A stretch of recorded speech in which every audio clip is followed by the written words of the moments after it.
Las cosas que necesito en la vida ya están aquí.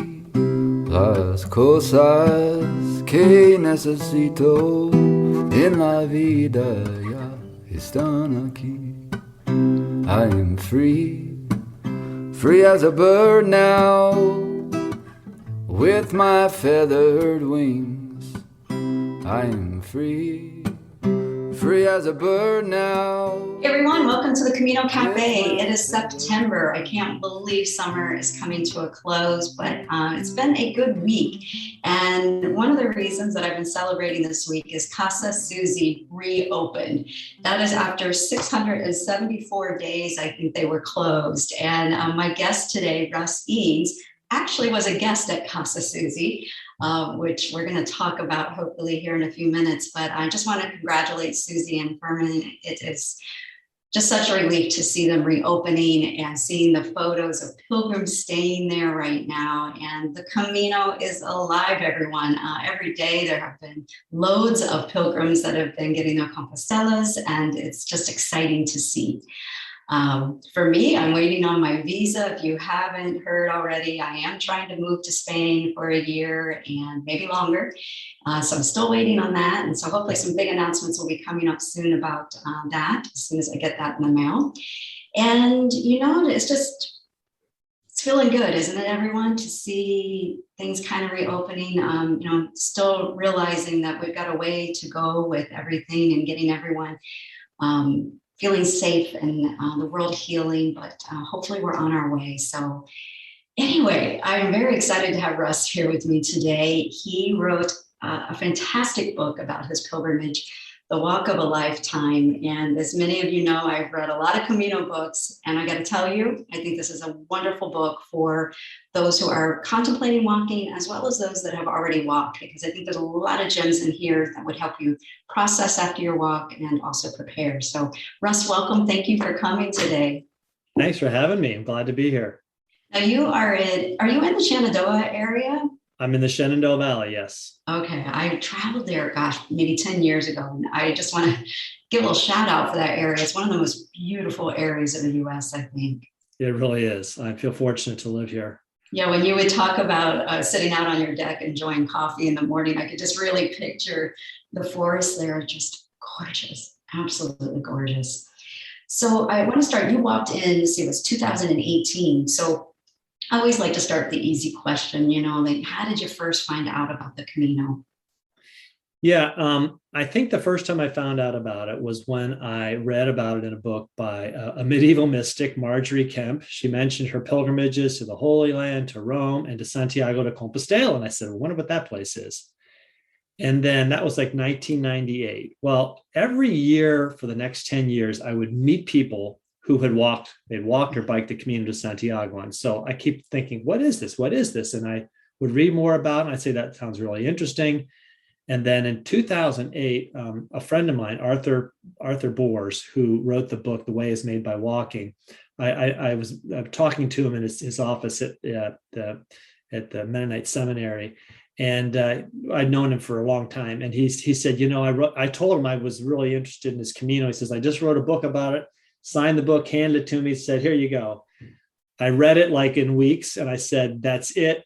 I've got to do this. I've got to do this. And it's not just like go and walk some of it and then come back and walk some of it. Like I got to drop everything for 6 weeks and go walk this. But I still had kids at home, kids in college, a full-time job. I couldn't see when I was ever going to get a chance to do that. That was 2008. And it wasn't until 2018 when I actually quit my job as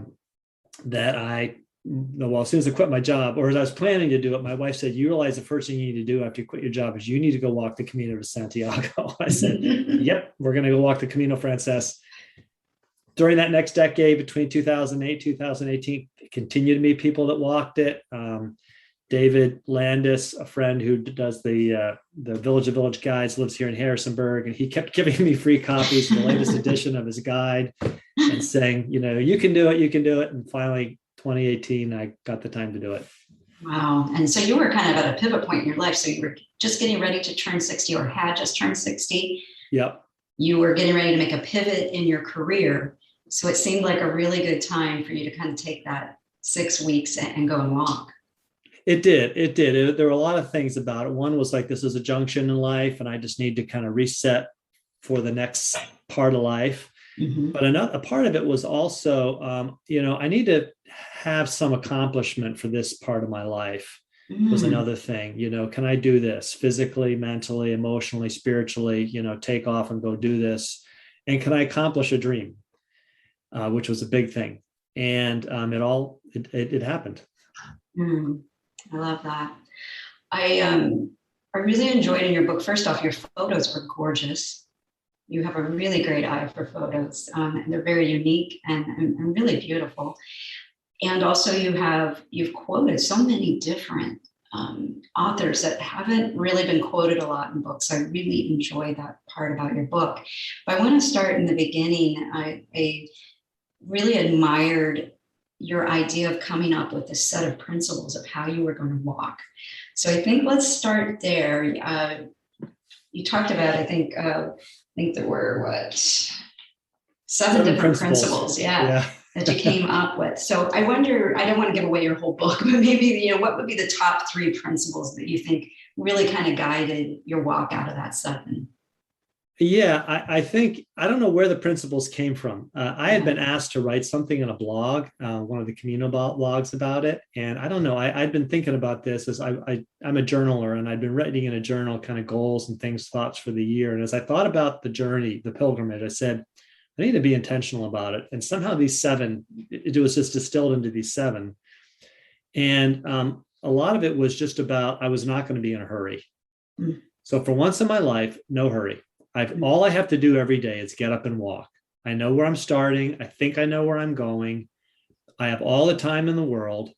So that was important. And I'm tired of planning. So I'll look in the guidebook and I'll see recommendations for planning. You mentioned Casa Susie. That was a place I didn't plan on going. Really? The place I was planning on going was closed. Yeah. And her place wasn't in the guidebook, and I walked by it. And I'm on my way to find the place that was closed. I turned around, walked back. I said, well, this place looks good. Turned out to be a fabulous place. I love Susie and Furman. It was just excellent. Wow. Great. And I love the food they had. I'm a vegetarian, so it was like a vegetarian meal. Yeah. But so this idea of not being in a hurry, not planning, and just listening to God, the things I call the signs. And that was really important to me. And it became more evident as I went on how much I needed to learn about that. I mean, I learned lessons my first day walking about physical signs, about the inner signs, but I kept learning about them all the way along to the very end, to the point where now I'm looking for them. They haven't gone away. They're just different. Right. We finally see them. Yes. You mentioned, after you talk about the 7 principles that you came up with, that it kind of became a Camino for life attitude overall.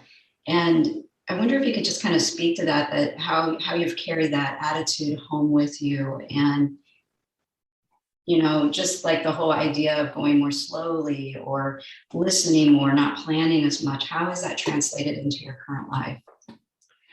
It's translated into that while I still live an American life, which is way too fast, way too hurried, way too materialistic, way too preoccupied with information, stuff, planning, I'm very aware that inside there's another way.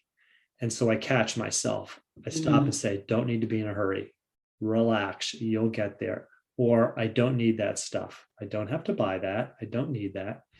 What can I shed? What can I get rid of? And so it's like a consciousness that's so woven into my life that I would have to stop and say, yep, that's something I learned on the Camino, or that's something I wanted to learn while I was there. Or, I was aware of before, and the Camino taught me the lesson about it. Like the pack was very important, because that's one of the things every pilgrim struggles with. Have I got enough? Have I not got too much? And the big lesson for me to learn was, it's okay to not have enough, because if you need something, someone will give it to you, or you don't need it. Yes. Or you just stumble on it. I mean, that happened to me so many times that I finally just said, now it's like, maybe somebody will help me out in this, or maybe I just will do without. It's Mhm. okay if I get wet. What if what's so bad being really cold for a few hours? I'll survive. Great. Can you think of a time where that you want to talk to viewers about where that happened, where somebody did provide something for you?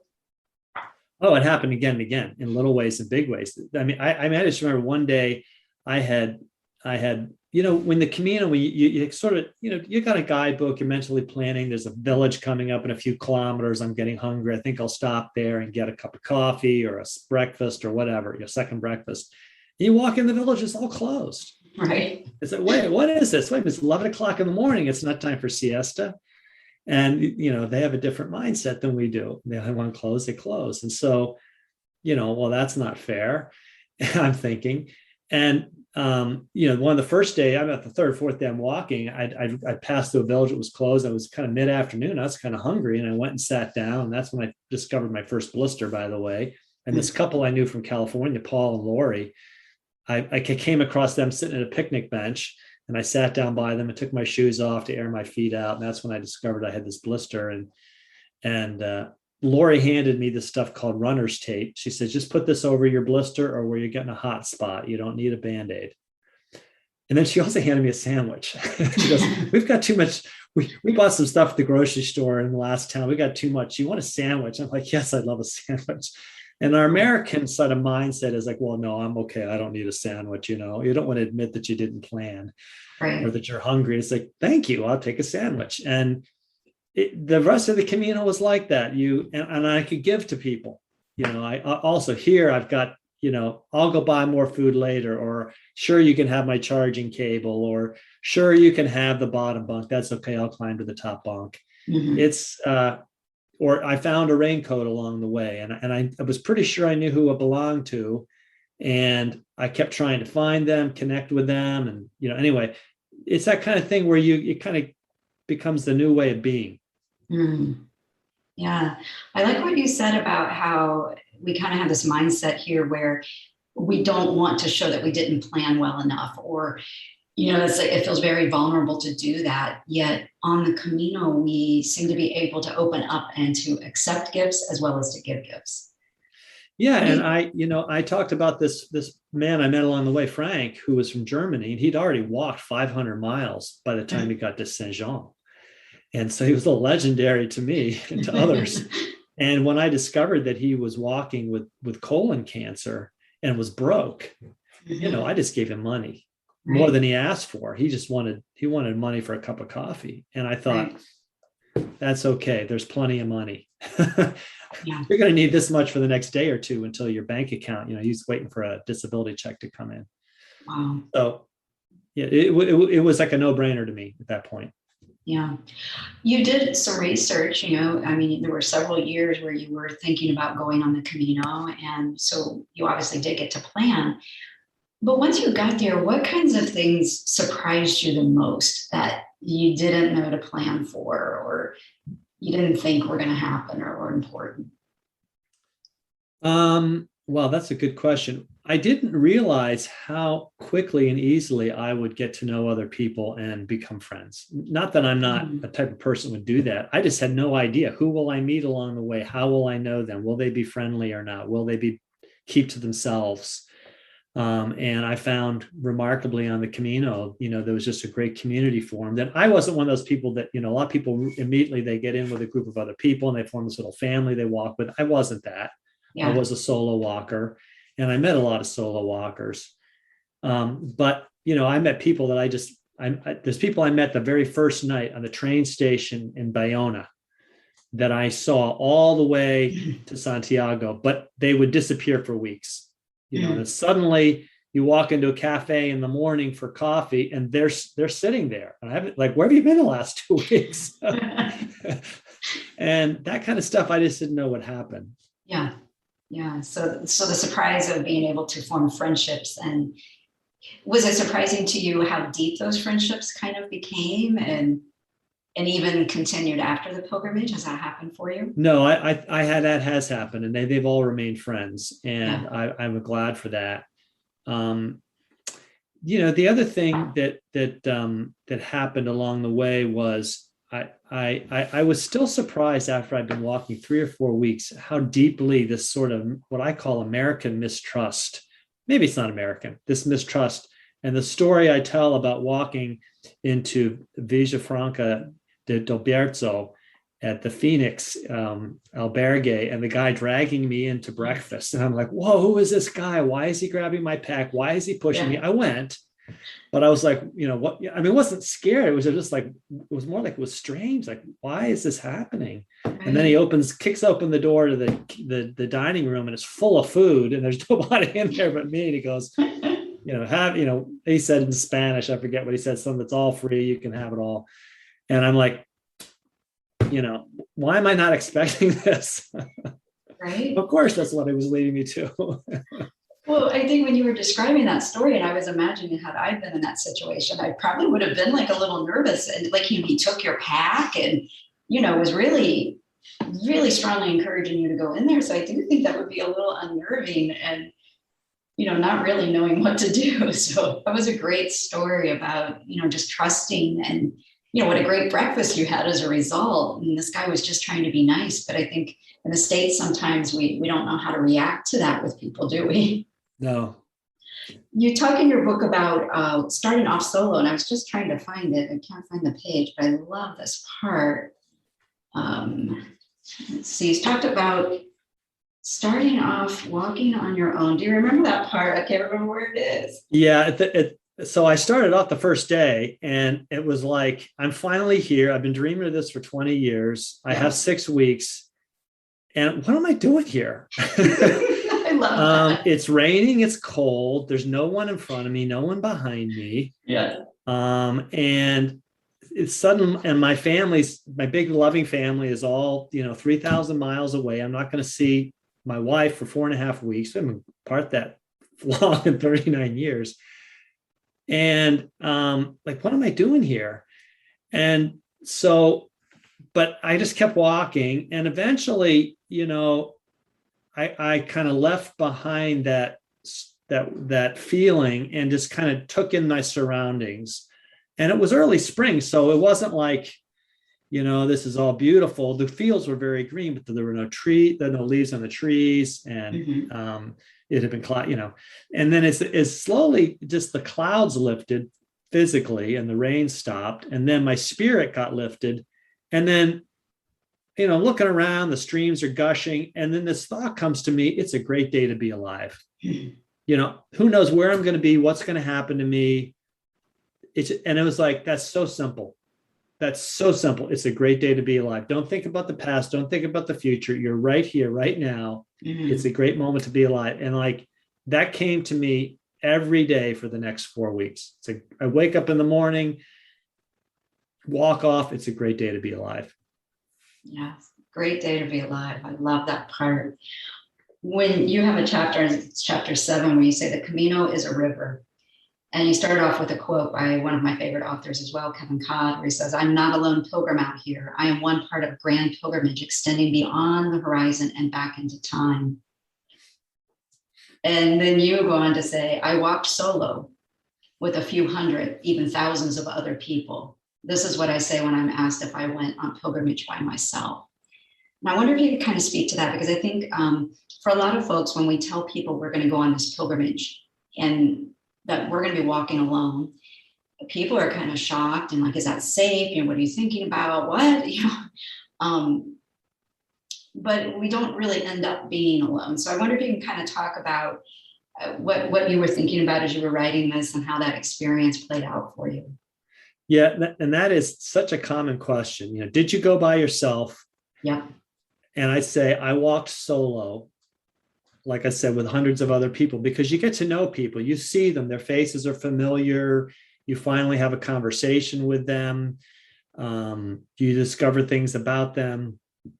And to me, it was great because I could be part of this community, but I could also break off and have lots of solitude. And the solitude meant so much to me. And I think about how my head just cleared up, but it didn't happen in a day. It didn't happen in 2 days. I think I'd been walking almost 2 weeks before it dawned on it probably in retrospect, that dawned on me the moment when my head was just like kind of totally clear. But it was that solitude. But it's a great thing because it's a unique experience. I haven't walked the Appalachian Trail. I understand there's some aspects of that are similar, except for you don't get trail names on the Camino. At least I'm not aware of people getting trail names. Right. But it's the best of both worlds for me. Being solo, I could have that community and I could also have that solitude, and it was a unique experience. Yeah, I felt exactly the same way. So I would have periods of time where I'd work by myself and then times when I'd be more social. So it was the best of both worlds. And as an adult, I don't think I've really been involved in an activity, maybe a race like a 5K or a half marathon or something I participated in where everybody was going the same direction. We were all doing the same things, but those were short-term events.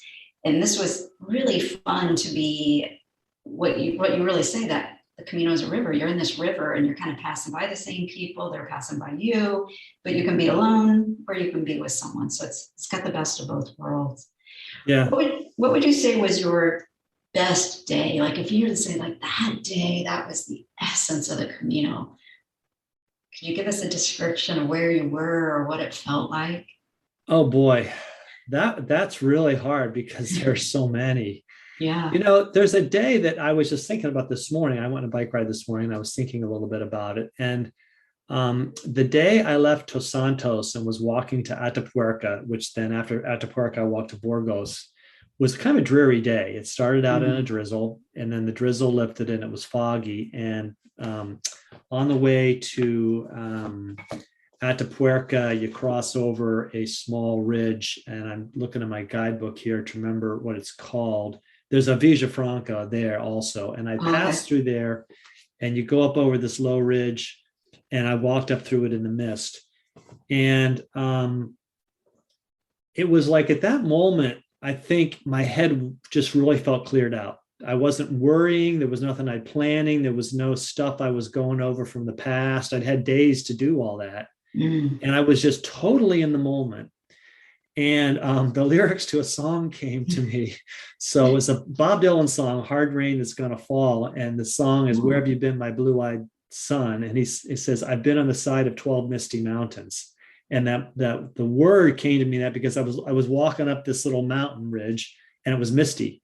And this sense of being out on an adventure and now having time to contemplate and think about a lot of that came to me. And it just kind of like this sort of big rush of like all the people I'd loved and appreciated in my life. I just kind of was thinking about one after another, family, friends, people I'd known in the past, people who were no longer living, people in my life at that moment.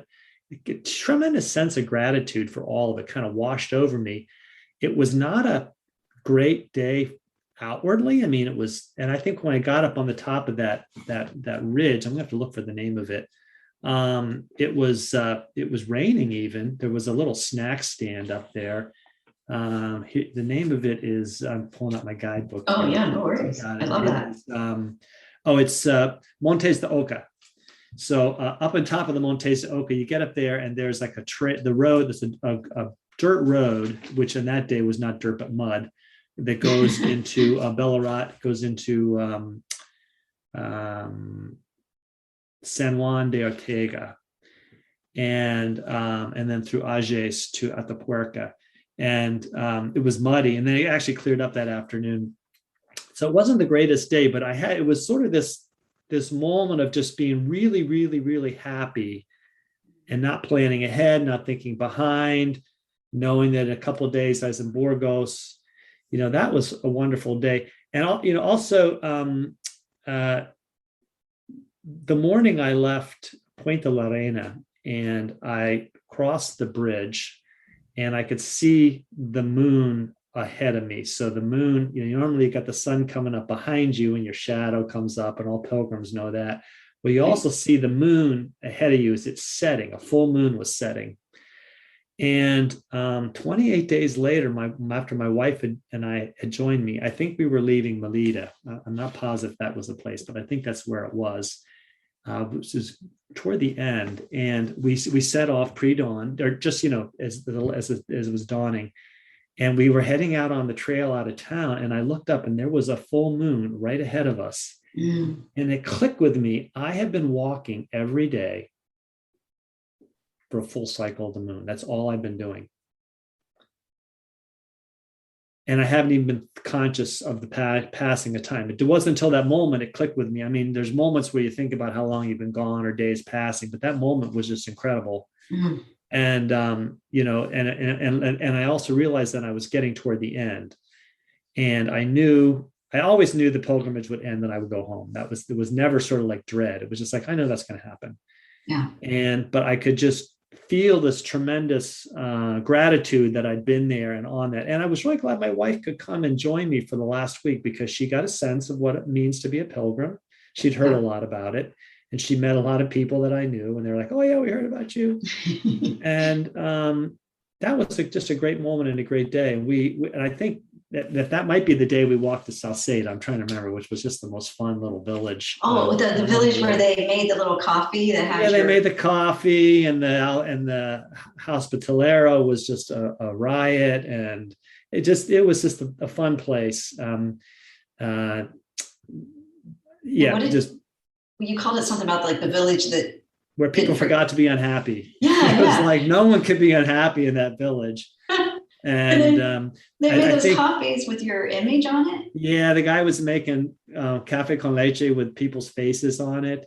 And the night before, we'd stayed in this really nice albergue where the hospitalero was just a cut up. But then also we had stopped at a restaurant before we got into town, about a kilometer away from town, and had a meal. And the people running the restaurant were just a riot, and they did the quimeta for us, where they put coffee beans in the brandy or whatever it is, and they light it on fire, or whiskey, which I read about it later. And I just cracked up when I thought about it, but they were just enjoying it. That was a fun village. That was just a great day. Your description of all of that, I could definitely feel it. And that's one of my favorite things to do. The first time I had the Camino was in Santiago, actually. It's just a fun little ritual, and fun. It tastes great, and it's fun to watch, and it's got a lot of meaning behind it. So when you look back and you think, let's flip a little bit and say, what was the hardest day? The day where you're like, why did I do this? Did you have that kind of day, or a day where it was just like, wow, this really isn't fun today. This is hard. Oh yeah. Well, the day walking into Burgos was not a fun day. There were 2 days that were like that. One, that was because of the weather. Basically late winter decided not to go away quite so soon. It started out of work. I got up before dawn, and then started out in first light, and you walk up over a kind of a rocky ridge down into a town that's maybe 10 kilometers from Burgos. And it was snowing, and then it was raining, and then it was snowing, and it was raining. So I just got drenched, and I pulled into the first town, the cafe, and it was full of pilgrims, and everybody was dripping. And, we filled up on whatever we could that was to warm us up. And then a group of us, I set off alone. Then I ran into a group around the airport, and I was trying to figure out which way to go around the airport. And I decided to take the scenic route, which didn't matter because I couldn't see anything anyway. Right. And snowflakes the size of quarters were coming down. And I was totally drenched to the bone and cold to the bone. And I remember, and that was the least fun day of walking.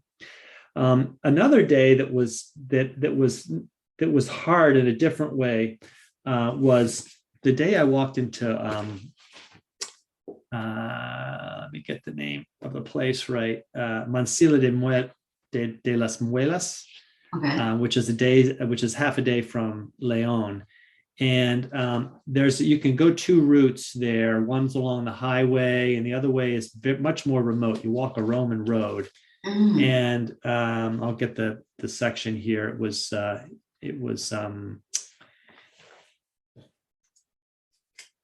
pull up here. You walk a section of Roman road to Calzadilla de los Hermanos. Okay, the way of the little brothers.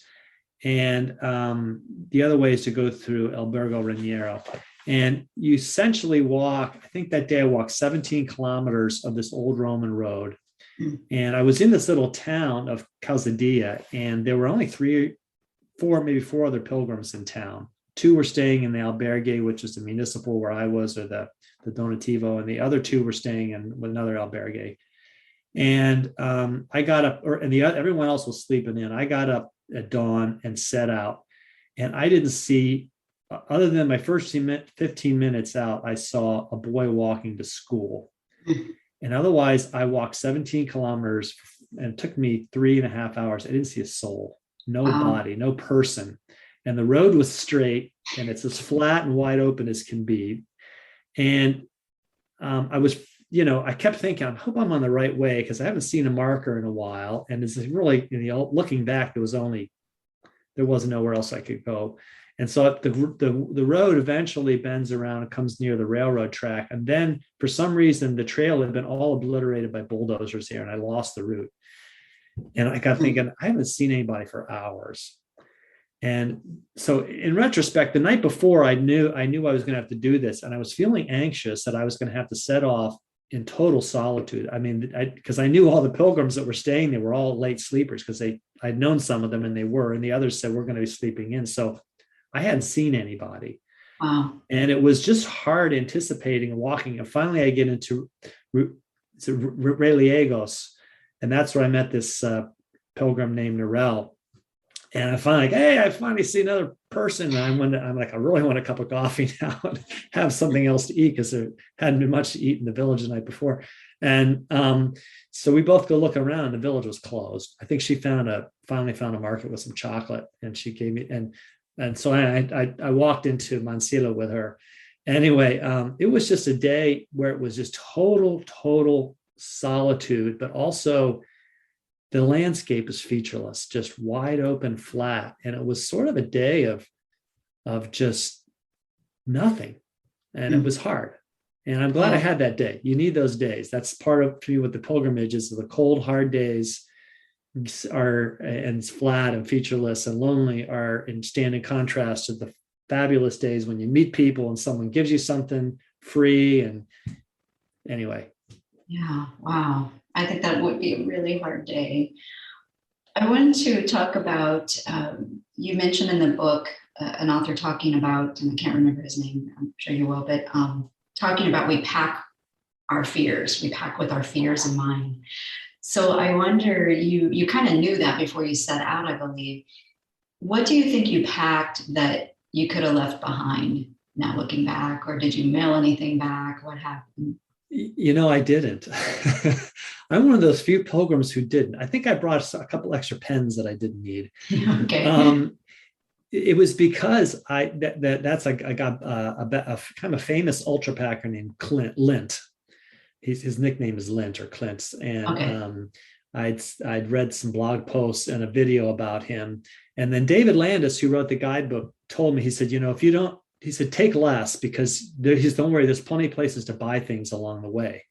So rather don't take it and then, oh yeah, I need that. Like the winter jacket, it turned out I needed. Right. But I almost took a winter jacket and then didn't.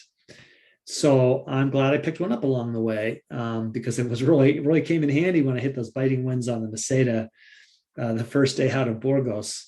Yeah. But I am one of those fortunate ones that really, I think, didn't take anything I didn't need, because I tended to take less than I thought I'd need, and I ended up picking up a few things. So the only thing what I wish I'd had was a better pair of shoes to start with. My shoes weren't in as good a shape as I thought they were. Like, if you hike a lot, you really get attached to your shoes. Mm-hmm. I was really attached to those shoes, and they gave out. Yeah, that was very interesting, because you went with your favorite pair that were actually kind of old, and you ended up having to replace them. Yep, and I left them behind in an albergue, blessing them that someone else would find them. Kind of feeling bad I didn't throw them away, but I didn't quite have the heart to throw them away. And I didn't want to just string them out on a pole like people do. Right. I wonder if somebody's contemplating going right now and they're thinking about packing. Are there 3 things that you would say definitely take? They may not be thinking about? Well, definitely take a guidebook. I would now, you suppose you could put one on a phone or something like that, but frankly, I wanted to get away from screens. So I'm glad I had my guidebook. The guidebook will tell you, it will give you maps, information, but also will tell you about historical things. I mean, it would be a shame to walk past some of those historical sites on the Camino and didn't know that you walked past them. Yes. I mean, that would just be shame. Yeah. That's one thing. I'm a big advocate for walking in sandals. So if you're walking at any time of the year where it's warm enough, and that's basically between late April to end of October, I think I would try walking in sandals. I wear Chacos.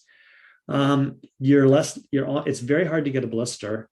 And for me, I have flat feet, almost flat feet. So I actually got rid of plantar fasciitis by walking in sandals like that. So try that. Otherwise, don't walk in boots. You don't need boots. And the third thing I would say, take a really lightweight pack with less than you might think. So I limited myself by taking, I have an there's all opinions about packs, and that's totally subjective, but I took a lightweight pack. The Osprey makes this Exo series, which are the ultralight, and it wasn't actually that expensive. Well, it wasn't particularly expensive. And it was only, the pack weighs a kilo. Wow. 2 pounds, and was limited 38 liters. And so I limited myself to a small pack, and that way I couldn't take too much. Yeah. So I would do that. I wouldn't, you don't need, don't bring a pillow. Don't bring a coffee cup. You don't even need to bring a water bottle. Stop at the airport on the way in and get a 500-liter bottle of something and wash it out and take it the whole way, or 2 of those or 3 of those, and you can lose it if you want along the way. I know people that had big bladders, with the tubes, and at least when the time of year I walked it, which was spring, so it wasn't hot. I mean, when it's hot, you need a lot of water. Right. But when it's not hot, you can, except for there's a few stretches, there's plenty of places to stop and fill your water. You just walk into a bar and a cafe, you just ask for agua por favor, and they'll fill up your water bottle for you. Yeah. Okay. Good tips. So now looking back, can you think of any luxury item you had in your backpack? Because 38 liters, that's a small backpack. I had one luxury item, and I should have gotten it up here. I got the book on the about the culture and history of the Camino. It's a big book. I'm trying to think, David, and I'm trying to think of their names. I'm sorry, I'm drawing a blank on it, but later I'll try to get you the name if you want to put a link into it. David Gatlitz and his wife wrote this book. They were very early guide. It's huge. Yes. And a lot of people look at me and be like, what are you dragging that book around for? I'd say, well, I'm a book guy and I got to have a book. Well, later, a couple of weeks later, I'd be sitting down in a village, taking a break, reading that book, and they come and sit down and say, so what's in this village today? Tell me about this or tell me about that. Because they knew I was reading about it. And that was my one luxury, was that big book. And in the evenings, I would sit down in the evening, evening before I would sit down, I'd read about the next day, about all the places, and I'd write them in a little notebook so I could remember what I was going to look for. And that was my one luxury, was that book. If going back again, and I hope to go back again someday, I'll probably take an electronic copy, not haul the big book. But anyway. Well, I just want to say to everyone that's watching and listening, I know this book as I have it, and it is a big book. I mean, it's a big book. It's heavy. Paperback. It weighs over a pound, I think. It was like, that was my luxury. I left other stuff at home so I could take that book. Oh my goodness. Well, we're going to have to talk offline because I'm getting ready to pack for my upcoming walk. And I have a 45-liter bag. It's already full, and there's no way I could fit that book. So I'm doing something wrong. I need to take something out. I love it. So you also talk a lot about, I'm always fascinated. I think the yoga teacher in me is always fascinated by daily rituals of things that we do when we're walking. And you mentioned some daily prayers in your book. And I wonder if we can kind of talk about what that process looked like for you, and what you did each day that you would consider a ritual while you were walking. Yeah, I mean, I like to get out on the road at first dawn. So let the sun come up behind me. And and albergues and where you stay all vary. So sometimes I had breakfast, sometimes I just had a cup of coffee, and Spanish breakfast, coffee and toast and orange juice, maybe. Right. And so then you're going to have to go to another place later to eat. But to me, to get up and walk, hopefully had a cup of coffee first. And then, while I'm walking, let myself wake up and then look around. And then I had them written, my kind of my daily office of prayer, on a sheet, and I could pull that out and I could just go through it. And I had time to think in prayer about everything, about people I knew, about situations, thankfulness for the place I was. And I had all the time. It was no hurry. It wasn't like, well, I got to be somewhere in an hour, so I better finish this up. It's like, I haven't got anywhere to be. I hope to be at this place by the end of the day, but otherwise just take it in. And that was important to me. And then one nice thing, sounds kind of funny, but when you're in Europe, you're 6 hours ahead of the States. And so anybody at home, they're still in bed. And so you really have those first 6 or 7 hours all to yourself. They're not sending an email or a text, how you doing today, where you are, it's just like they can't bother you.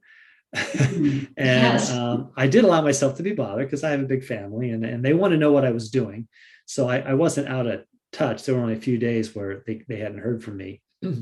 But that early morning walking, and I still do that some days. I get up and I just walk the street early for the time to pray and to walk and to contemplate. And I love to read early in the morning and get my cup of coffee. I sit and look at the mountains off the deck.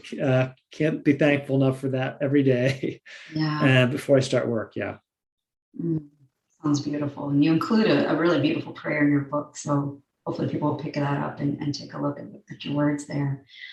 Now looking back, when we go to walk the Camino, we have in mind what we're hoping for maybe as we walk, the things that we think we need from it or want from it.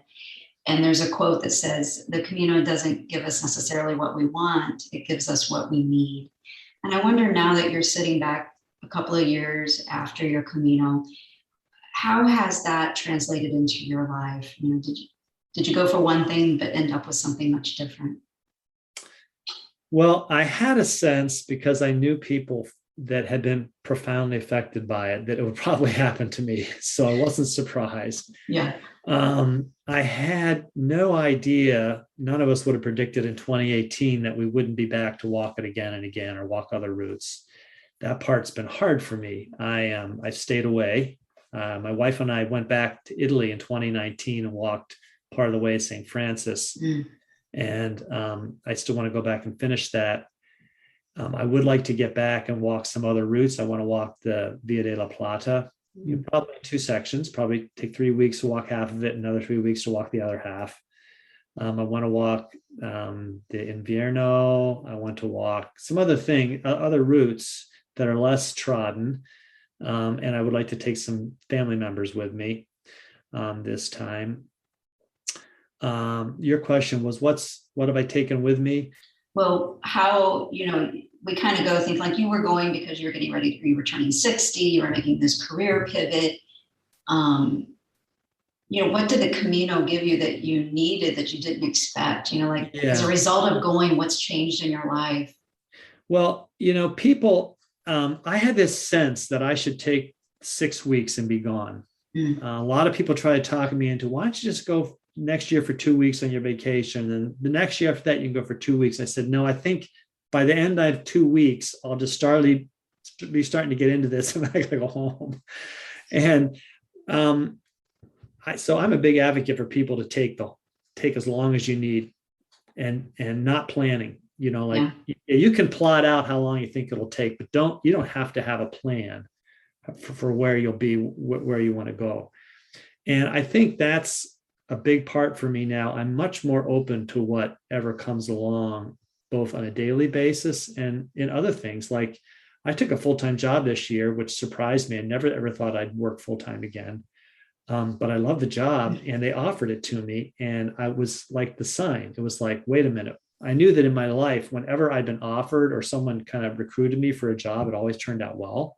So when this happened in March, and I was thinking, a lot of what I want to do in the future is going to depend on travel, either leading tour groups or traveling and writing about it. And I don't think I'm going to go anywhere for another year. I mean, who knows? And so why not take a full-time job? I can work from home. Right. I like live in a great place, make some good money, but what's to lose? So I've done that, and I've been really glad about it. And I haven't lost anything from it. And that was just like a sign that just came along. It's like, whoops, this is here. I wouldn't have guessed that. So that's a bigger way, but in small ways on a daily basis, just whatever comes up, and be more relaxed about it. And just enjoy to both receive and give inspiration about life. And, right now, I'll just be honest. I don't know about other people, but to live in America is, for me at least, is to live under a certain existential dread every day. I mean, there's just everything from politics to wildfires to hurricanes to Afghanistan. We're just bombarded by bad news. Yeah. And I would love to go back to be in Spain and forget about it for 3 or 4 weeks again, but I can't.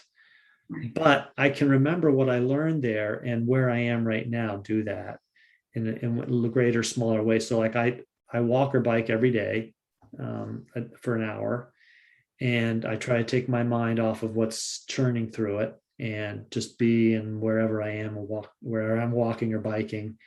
And because I do live in a beautiful place. And that helps. And someday I'll get back to walk these longer distances. I'll be back to Spain. I'll be back to Italy, be back to England or Scotland or wherever I want to walk again, or Ireland or France or Switzerland, long list. Yeah. Wow. Well said. Very well said. So you didn't plan on writing a book. Right. You hadn't written a book before. So how did that happen?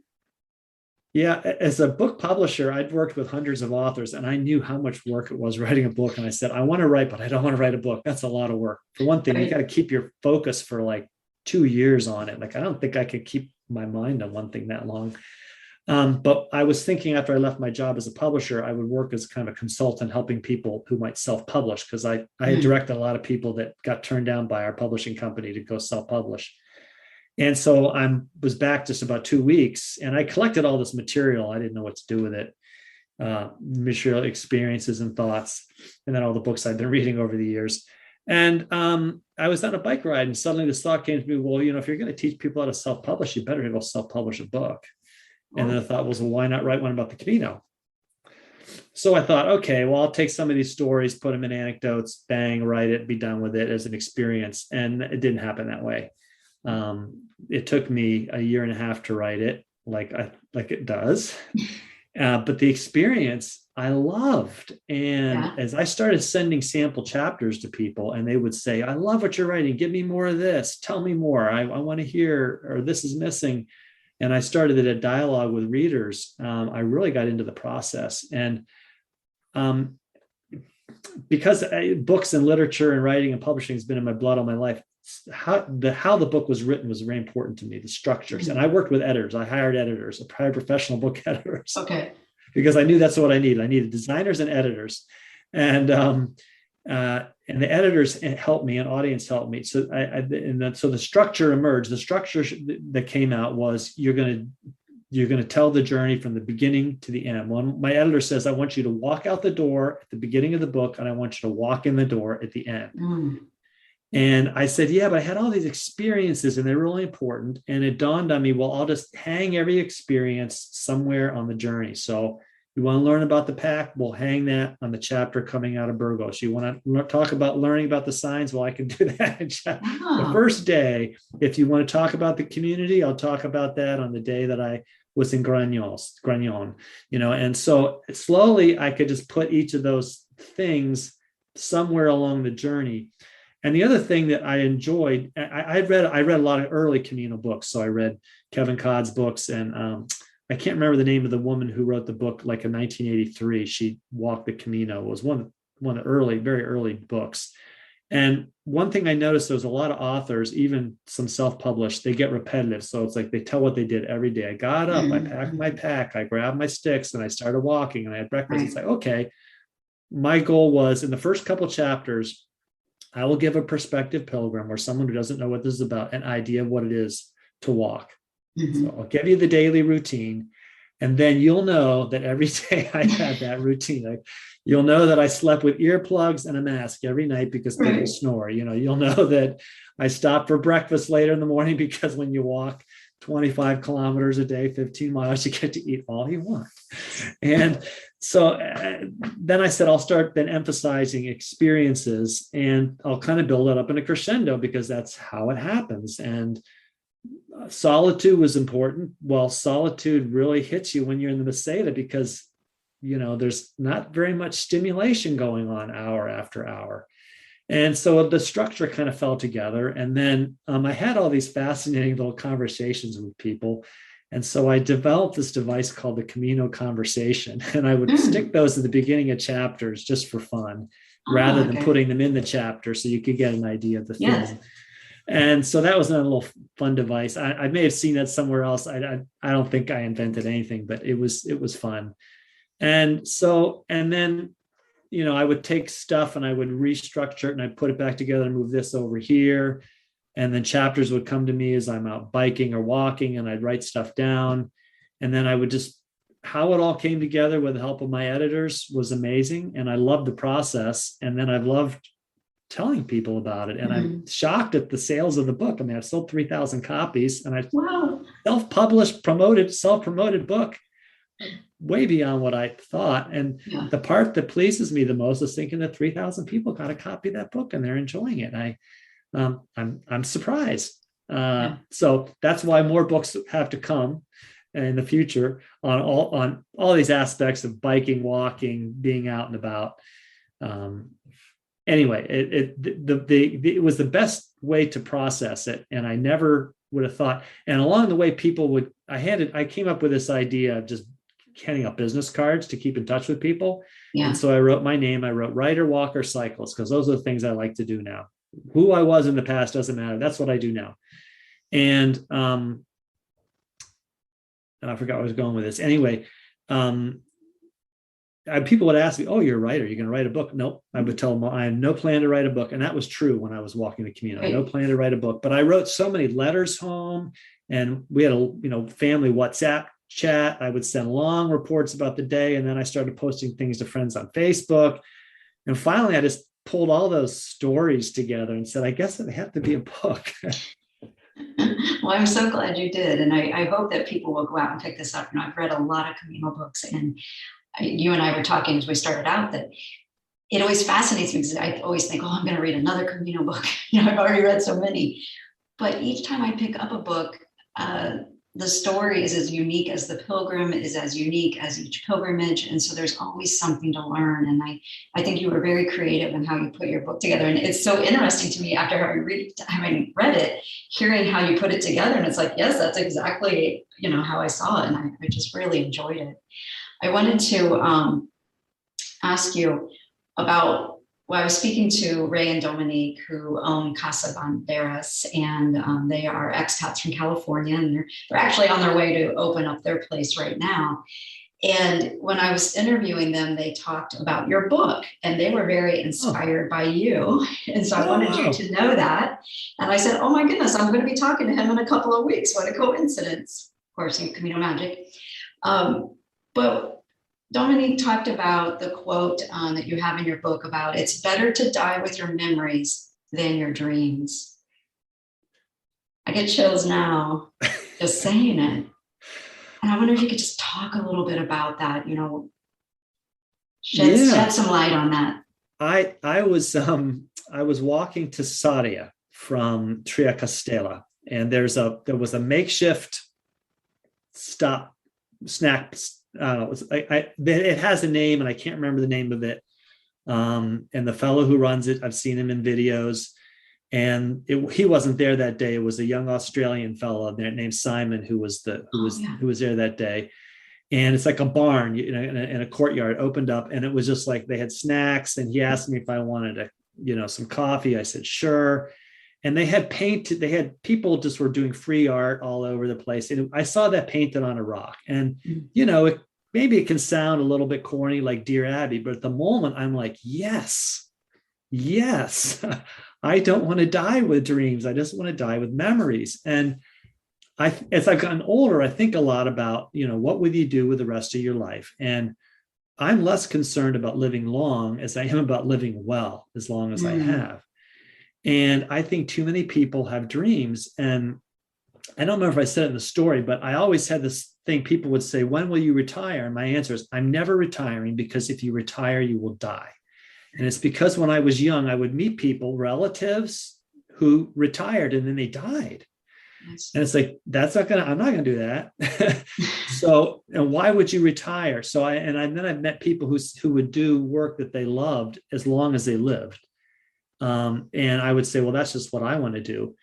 But I think too many people have these dreams and they're never fulfilled. And that's why for me, I feel fortunate that I took that year off, because I don't think I would have had the opportunity. Like, I look back and I think, I could have taken a sabbatical from my job, taken 3 months off and gone and walked the Camino de Santiago. And I know that I would have come back and I would have been so dissatisfied with my job. I would have been like, how do I come back here and sit down and start answering email? I can't do that. And so I was glad I had a year to process it. And I actually went on a 1,000-mile bike trip after I walked it. A friend and I did sort of a dream to bike. They call it the end to end in the UK. It's from Land's End, which is the southwest tip of Cornwall, to the John O'Groats, which is the top of Scotland. We did it with a tour group. So I had a big year in 2018. You did. Yeah, and I also spent 2.5 weeks in Colombia before I went to the Camino with my son and daughter-in-law, my wife, in Colombia. We went to the coffee region, so I had a year of adventures. But I just feel like a lot of people just don't ever achieve their dreams. I think my father was that way. I think he had dreams he never fulfilled in his life, and so I didn't want to live that way. And yeah, I saw that on that rock that day, and I'm like, whoa. I was thinking about. Were you was it Terra Luz? Because I think there was a picture, you had a photo of Simon. Yeah, that's it. Terra Luz. That's the place. That's where I saw that on a rock. Yep. That was one of my favorite stops. There is something about the energy in that place. And you're right, they have all these great quotes on rocks. And there's just, it's a very inspiring place. It comes at just a perfect time, I think, on that stage. And I didn't know it was going to be there. I actually was debating whether to walk to Samos or not. And I decided, some people told me they wanted to meet me that evening in Sarria for supper. So I said, okay, I'll walk to Sarria. And it's not that far. It's maybe, I don't know, 12K or something. And I thought, I've got all day. So I took time there with him and looking around the place. Yeah, Terra Luz, that's right. Yeah. I was there a couple of hours, I think. And finally I was like, I gotta go. But I love that quote, better to die with your memories than your dreams. And it really looks to me like you are following your dreams, and it's so exciting to hear all the great things that you've done. And I know you and I were talking before we started recording that you've got a lot of books in your mind. So maybe you can tell everybody what do you think the next book is going to be? Well, I would like to complete the book on the bike ride from Pittsburgh to Washington, D.C., which is a unique rails to trails experience. I lived in that region and have loved it. It's kind of in my blood, Western Pennsylvania, for most of my life. I want to complete that, but my big dream is to get back to Italy and walk the whole way of St. Francis. I walked part of it with my wife, and we want to go back and finish it, and then maybe go back again and stay somewhere near there, like Spoleto or Spello, for a few weeks while I continue to write. I just think that more and more people who walk the Camino need another place to think of going when they're done, and that, to me, that's a great opportunity then to go walk that route. And Italy is just a dream to walk through. Right. And so that's my big dream, is then to do that book. And then you and I were talking about urban walking is something I kind of got into last year when people were all stuck at home with the pandemic. We couldn't go anywhere. And first thing I noticed was a lot more people out biking. And then I noticed a lot more people out walking. And I'm like, this is great. We should be walking. Just walk to the store, walk to the restaurant. Don't get in your car. But more importantly, walk your neighborhood. What is your neighborhood like? I'm fortunate to live in a street on the edge of the city, actually off a little rural highway, but it's kind of almost attached to the city behind a small university. And we all walk the street up and down because it's a dead end. It's about half a mile long, and you have to live there to be on the street. And so people walk it a lot. Everybody does, and we see each other. But so this concept of urban walking and getting to know your city, your town, wherever you live, I mean, I love to walk out in the country, don't get me wrong, but also just to walk to places.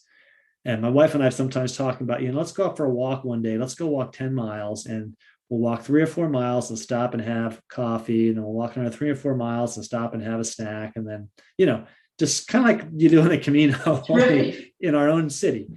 Yeah, I love how you're doing your own Caminos. You're literally, and it sounds like your wife Jane has become a pilgrim herself. Yes, she loves to walk, and she's going to come back and walk with me. She doesn't like to be gone from home as long as I do. So there may be some times when I might be gone a little bit longer, but she does love to be gone, and she loves to walk. Mm. Well, we're at our hour mark, so I know that we probably need to stop. But I just want to say thank you for sharing this book with all of us and letting us be a part of your journey, your dreams. And I know you're inspiring me. You've given me a lot of ideas. And I know that hopefully folks that have had the opportunity to hear this interview, I think they're going to be inspired by you as well. So thank you so much for coming to the Camino Cafe today. And we really look forward to seeing your next books. And thank you so much. I wanted to say that. Well, thanks for having me, Lee. Oh, you're very welcome. I'm going to close out the interview and then please stay on so you and I can say goodbye. But I just wanted to say to everybody at the Camino Cafe, thank you for listening and watching and supporting. I love all the feedback that you're giving me and ideas and the comments. Please keep those coming because it inspires me to keep doing the interviews. And please go take your walk when you're ready. I think that when you hear the stories of these pilgrims, I'm hoping that it inspires you to go and do your own Camino. So, Buen Camino, everyone. Las cosas que necesito en la vida ya están aquí. Las cosas que necesito en la vida ya están aquí. I am free, free as a bird now, with my feathered wings. I am free, free as a bird now, with my feathered wings.